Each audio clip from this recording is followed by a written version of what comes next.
Christian Gomez with the New American Magazine, and joining us today on the program is former Congressman Paul Broun, who is running now for the 10th Congressional District in the state of Georgia. Congressman Broun, thank you for joining us today on the program.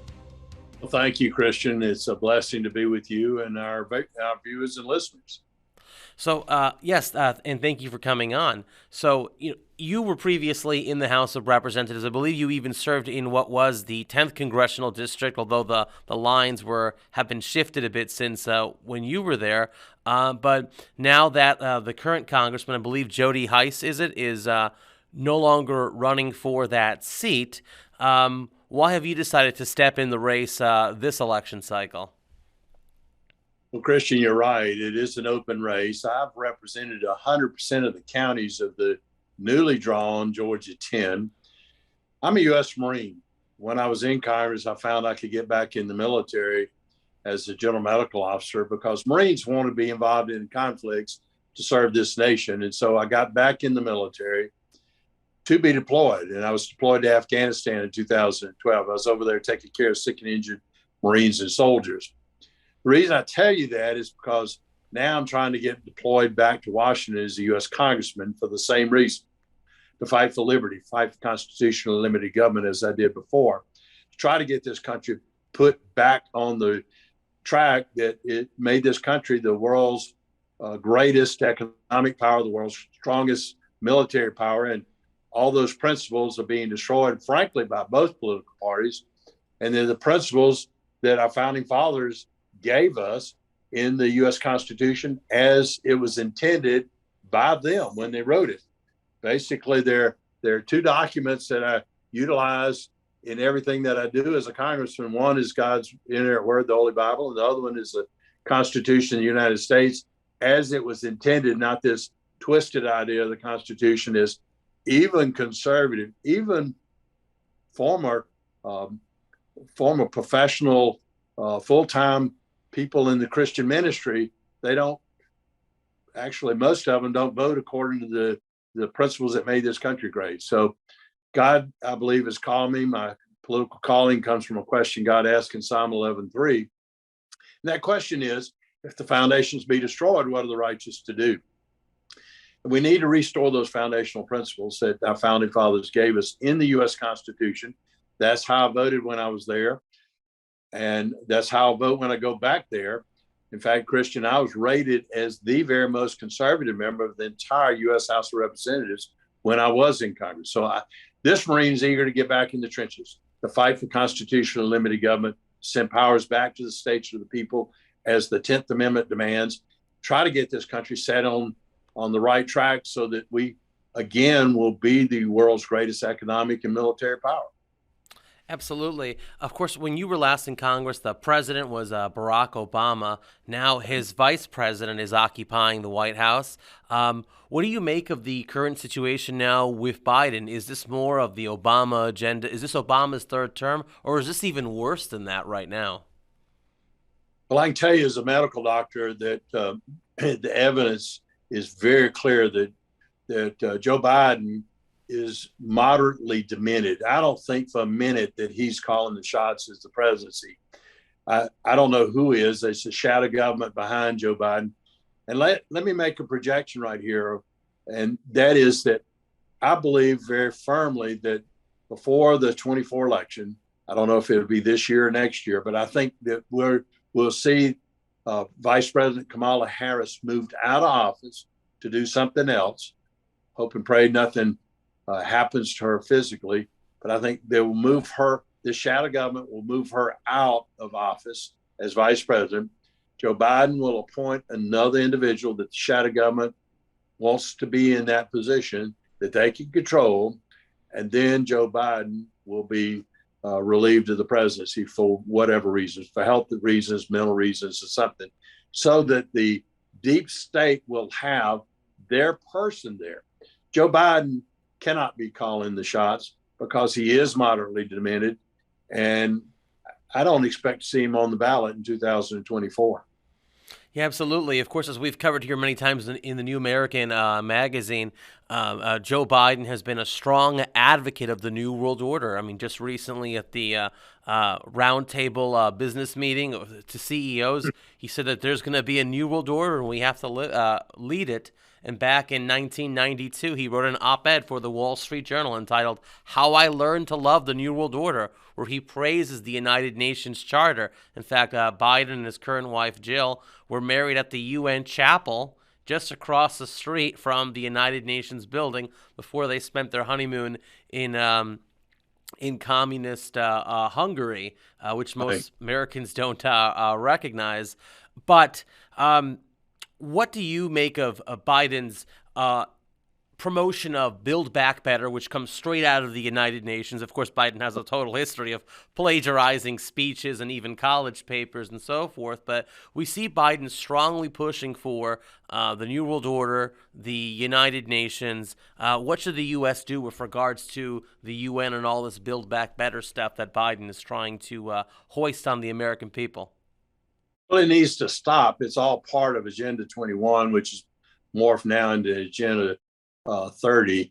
And the bottom line answer is we need to get the United States out of the UN and the UN out of the US. And that's what I tried to do when I was in Congress. In fact, I introduced in the foreign appropriations bill 2 amendments. The first one was to zero out funding by the United States of the UN, because they're enemies of this country. They're enemies of liberty and freedom. They're enemies of our Constitution.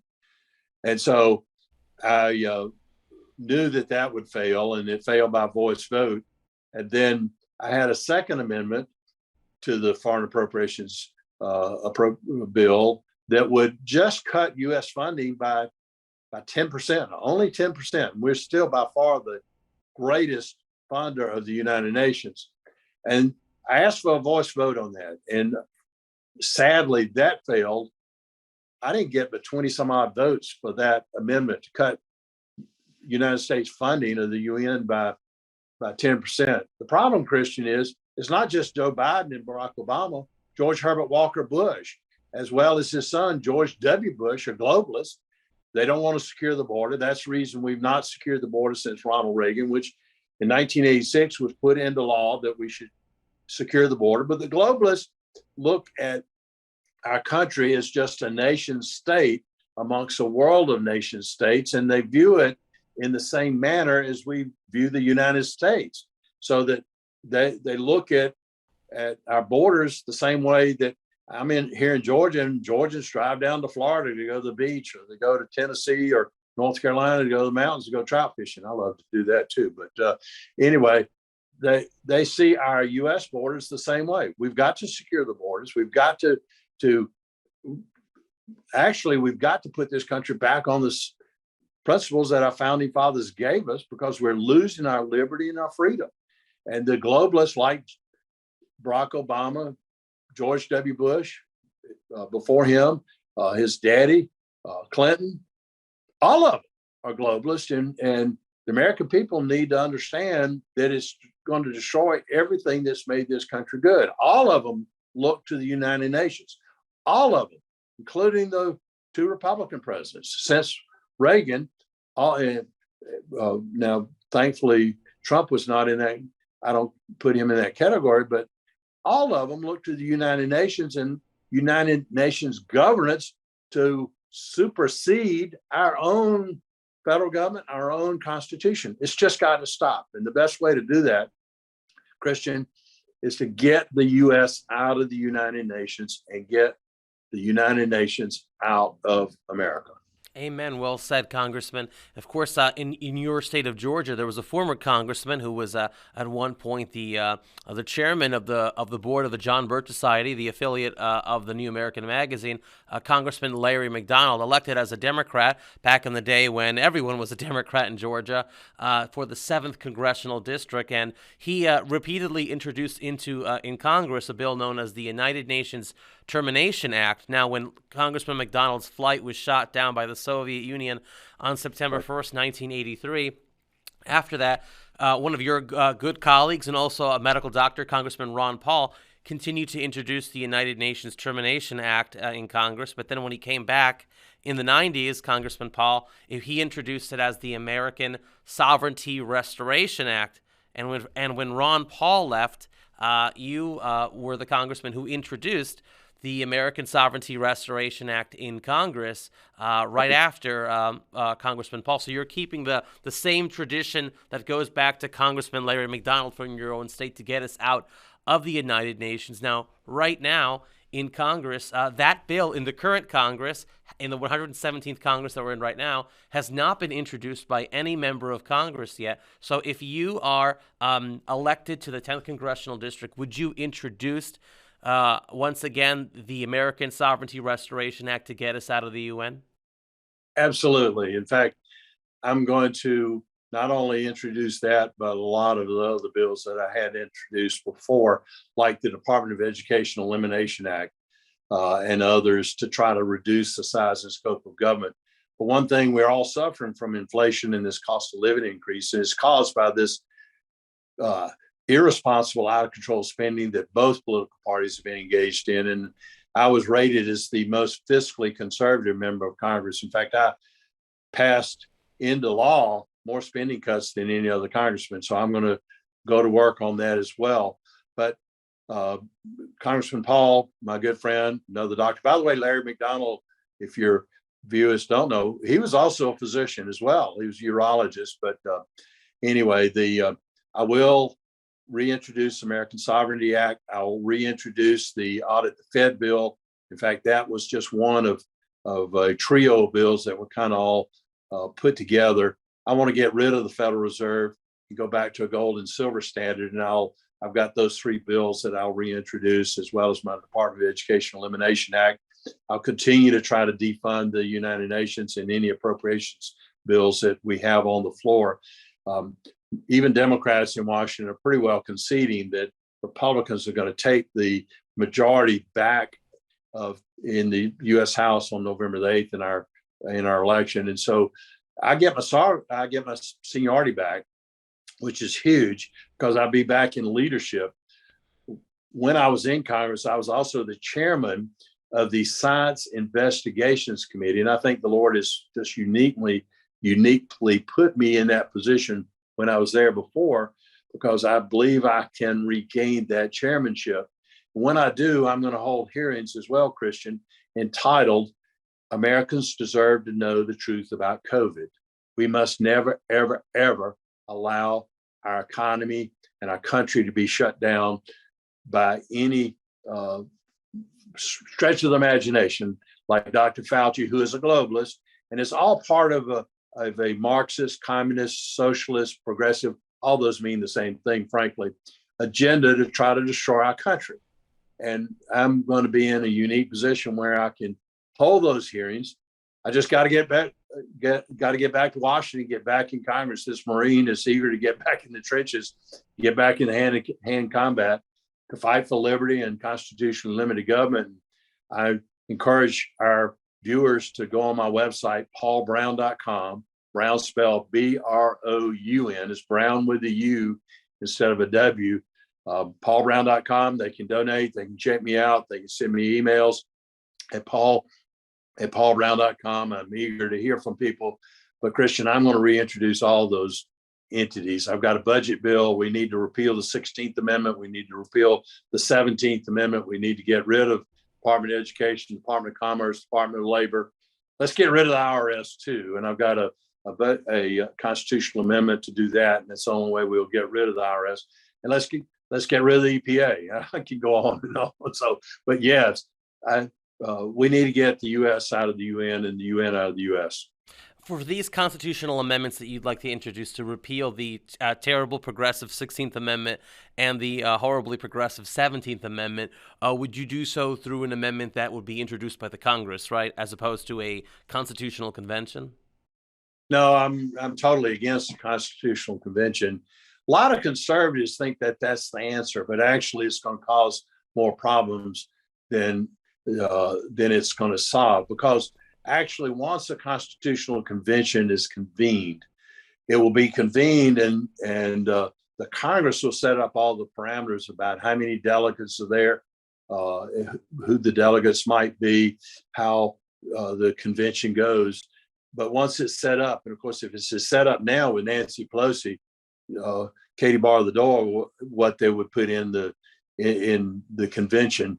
But here in Georgia, our strongest proponents of an Article 5 convention say, well, we'll just withdraw our delegates if they start trying to do more than just balance the budget. Well, I've already got the strongest balanced budget amendment to the Constitution that any Republican, I think, has introduced. And I'll reintroduce that as well, Christian.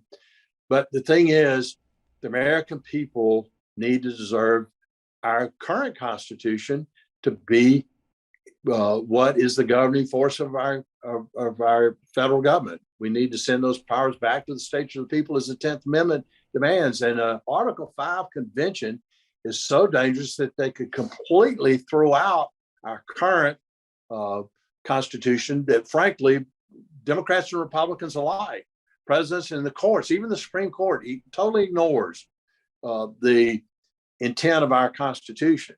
And we need to start putting it back in place as our governing force of our country. But an Article 5 convention, they've already had a mock convention, Christian, as you know, and you and I talked about it when you were down here in Georgia just recently. And the thing is, they could throw out totally throw out the Second Amendment, totally change it so that only the police or the National Guard, which is what the liberals want, could totally throw out the Second Amendment. They could totally throw out the First Amendment. They could totally throw out the entire Constitution. And what I hear from people who are promoting this Article 5 convention, they say, oh, no. You'd have to have 3/4 of the states to ratify whatever they put in place. That's factual, totally not factual. In fact, we already had a similar kind of situation when we were operating under the Articles of Confederation.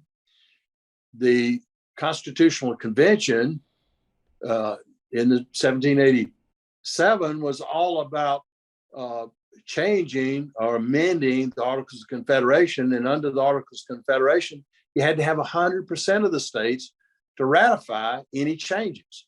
Well, the Constitutional Convention changed that to 3/4 of the states. And an Article 5 convention could put up any kind of entity. They could say the Congress votes to ratify it and it would be ratified. They could say that we could go to national popular vote for ratification of the new Constitution that they put in place. And looking at the results of the last national election, who would trust that?